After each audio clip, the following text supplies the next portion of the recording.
India वालों मेरी बात सुने, यकीन करिए मैं पहला वाहिद पाकिस्तानी हूँ, शायद दुनिया में भी पहला शख्स होगा कि जो मैं आपको एक पैगाम दे रहा हूँ, आपको मुबारकबाद भी दे रहा हूँ कि 112 अरब डॉलर आपके पास आए। आपने बहुत ही अचीवमेंट की है, मगर शुक्र अदा करें कायद-ए-आज़म का जिसने इसको अलहदा किया, इस खिते को। अगर ये खिता भी आपके पास होता, आपके पास 112 अरब डॉलर नहीं आते, आपका मुल्क तरक्की ना करता, आप चांद पे कभी नहीं पहुंच सकते थे। इस जैसी अवाम अगर आपके पास होती, ये अवाम आपके साथ होती, अगर हिंदुस्तान पाकिस्तान इकट्ठा होता, आज इंडिया इतना अच्छा ना जाता। भारत की क्या बात करते हैं, हमारे साथ बाहर का क्या ताल्लुक है। हमारा एक छोटा सा मुल्क है, वो पूरी दुनिया में छाया हुआ है, उसकी इकॉनमी, उसका हर चीज़, वो जो मर्जी कर सकता है। बादशाह इस मुल्क में जो मर्जी कर सकते हैं। पूरी दुनिया में जो जितनी डिस्कवरीज हुई हैं, जितनी इजादात हुई हैं, अगर हम मुसलमानों की वो इजाज़त निकाल दें तो दुनिया के पास कुछ भी नहीं है, क्योंकि इतना कुछ इजादात किया, इतना कुछ डिस्कवर किया है मुसलमानों ने। तो अल्लामा इकबाल ने कहा था कि वो मज़हब से ज़माने में मुसलमान होकर और हम रुसवा हुए तारके गुनाह होकर। अगर हम सिर्फ इंडिया से दोस्ती कर लें ना, दोस्ती कर लें, तो हमारी आधी गुर्बत ख़त्म हो जाएगी दुनिया से। आधी गुर्बत, यकीन करें अल्लाह की कसम, गुर्बत ख़त्म हो जाएगी।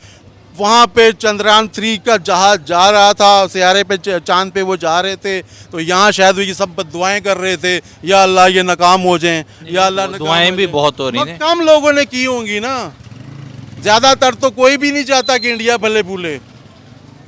दिलों में तो बुग़्ज़ है ना।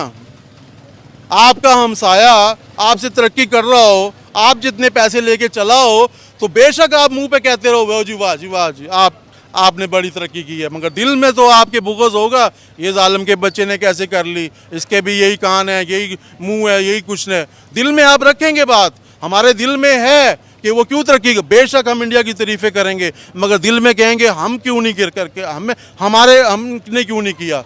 हम में मुनाफ़क़त बहुत है, हम मुनाफिक लोग हैं, इसीलिए हम उन जो भी आते हैं हमारे मुल्क में, सुबह नींदर मोदी आ जाए, ये सारे लोग उसको सलाम करने चले जाएंगे। बड़े बड़े मुल्क हैं, वो छोटे मुल्कों को खा रहे हैं, जिस तरह बड़ी मछलियाँ छोटी मछली को खा रही हैं। ये निज़ाम चल रहा है, इसी तरह ही चलता रहेगा। सर, आपको पता है भारत ने चंद्रयान 3 मिशन किया है, वो रिकॉर्ड पर रिकॉर्ड बना रहा है। इंडिया की जो स्पेस साइंस की मार्केट है, उसकी वैल्यू एक दिन में 13,000 करोड़ बढ़ी है। इंडिया के स्पेस मिशन के बाद क्या कहेंगे कि भारत नित नए तरीके दरियाफ्त कर रहा है अपने मुल्क की मौशियत को ऊपर ले जाने के लिए, और हमारे मुल्क का हाल देखें। हम सिर्फ ये कर रहे हैं कि हम सिर्फ बेईमान, और हम लोग पैदा क्या कर रहे हैं, मुकबर और बेईमान। इस मुल्क में मुकबर और बेईमान के अलावा कुछ नहीं पैदा किया हमने। वो दुनिया तरक्की कर रही है, हम मुकबर और बेईमान पैदा कर रहे हैं, जो कि मुकबरियाँ करके पहले अंग्रेज के दौर में भी उन्होंने फायदे लिए, अब भी वही ले रहे हैं।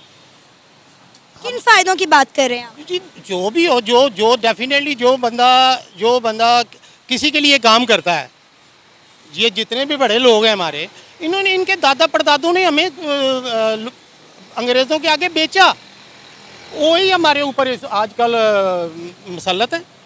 कहीं मोदी साहब आ गए हैं जी, सलाम करने चले जाएंगे, ठीक है, दिल में गालियाँ दे रहे होंगे और ऊपर से हेलो हेलो कर रहे होंगे, तो ये ऐसे तो कोई मुल्क तरक्की नहीं करता भाई।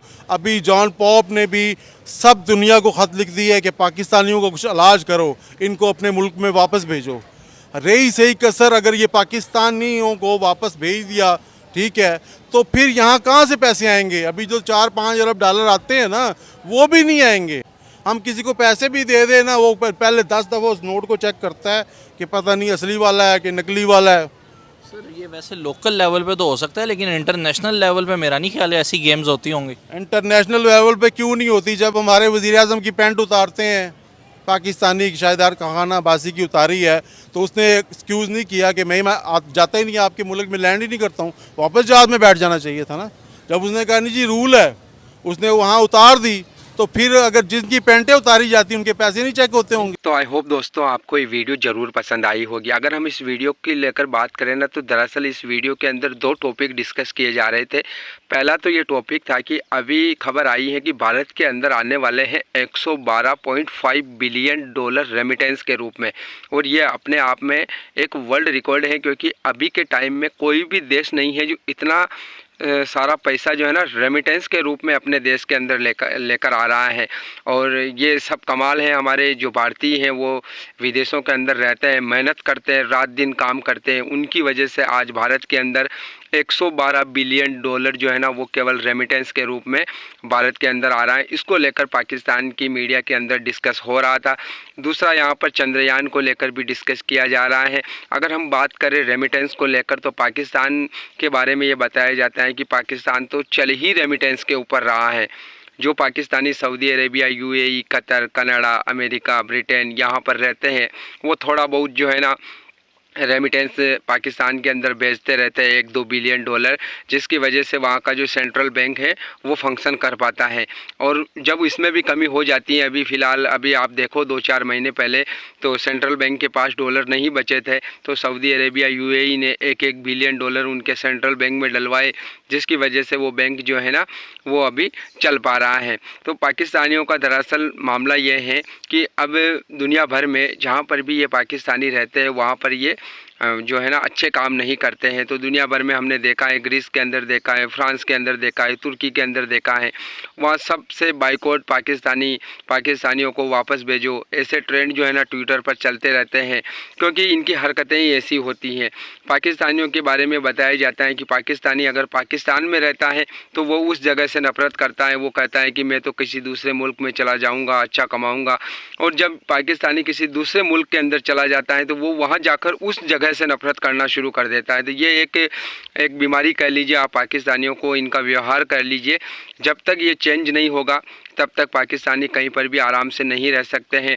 अगर इनकी हरकतें ऐसी ही रही तो पूरी दुनिया में इनका बाइकआउट शुरू हो जाएगा, इनको वापस जो है ना पाकिस्तान में भेज दिया जाएगा। इसके अलावा हमने देखा है चंद्रयान 3 को लेकर पाकिस्तान की मीडिया में काफ़ी ज़्यादा चर्चा चल रही है। कुछ दिनों से लगातार लोग इस पर बातें कर रहे हैं और कुछ लोग पाकिस्तान के अंदर ऐसे हैं, जैसे वो लाल टोपी का अभी कुछ वीडियो क्लिप काफ़ी ज़्यादा वायरल हुआ था, उसने कहा था कि मुझे प्रूफ चाहिए, प्रूफ है नहीं। तो ऐसे लोगों का साइंस से कोई वास्ता नहीं होता है, इनको हर चीज़ में प्रूफ मांगने की जो आदत होती है और उसके बारे में काफ़ी ज़्यादा तनकीद भी की जा रही है। पाकिस्तानी जो पत्रकार हैं उनके द्वारा ही लाल टोपी की बहुत ज़्यादा खिंचाई की जा रही है कि भैया ये ऐसे शख्स हैं जिनका कभी इन्होंने साइंस की क्लास में नहीं बैठे होंगे लेकिन आज इनको प्रूफ चाहिए। तो यहाँ पर जो है ना कुछ लोग पाकिस्तान के अंदर हैं जो इस मिशन को मानने को तैयार नहीं है, कुछ लोग हैं जो इसको अप्रिशिएट कर रहे हैं। और चंद्रयान 3 जो लगातार जो है ना चंद्रमा के अंदर डिस्कवरी कर रहा है, अभी खबर आई थी टेम्परेचर को लेकर काफ़ी बड़ी डिस्कवरी हुई है। इसके अलावा जो खबर आ रही है कि ऑक्सीजन, सल्फर, कई सारे एलिमेंट वहाँ पर मिले हैं और अब जो सबसे महत्वपूर्ण है हाइड्रोजन, उसकी खोज की जा रही है। और अगर चंद्रमा की सतह पर हाइड्रोजन मिलती है तो ये अपने आप में एक बहुत बड़ी चीज़ होगी, क्योंकि हाइड्रोजन का मिलना यानी कि एनर्जी का मिलना, उसके बाद अगर कोई कंट्री वहाँ पर बेस बनाना चाहता है तो वो भी बन सकता है, क्योंकि वहाँ पर फिर हाइड्रोजन और ऑक्सीजन अगर मिलती है तो इससे एनर्जी जनरेट की जा सकती है और वहाँ पर जो विमान जाएंगे वो जाकर वापस आ सकते हैं। तो काफ़ी बड़ी खबर है ये। तो आई होप कि आपको ये वीडियो ज़रूर पसंद आई होगी। लाइक शेयर सब्सक्राइब ज़रूर करना। हम मिलेंगे अगली नई वीडियो में, तब तक के लिए आप सभी का बहुत बहुत धन्यवाद।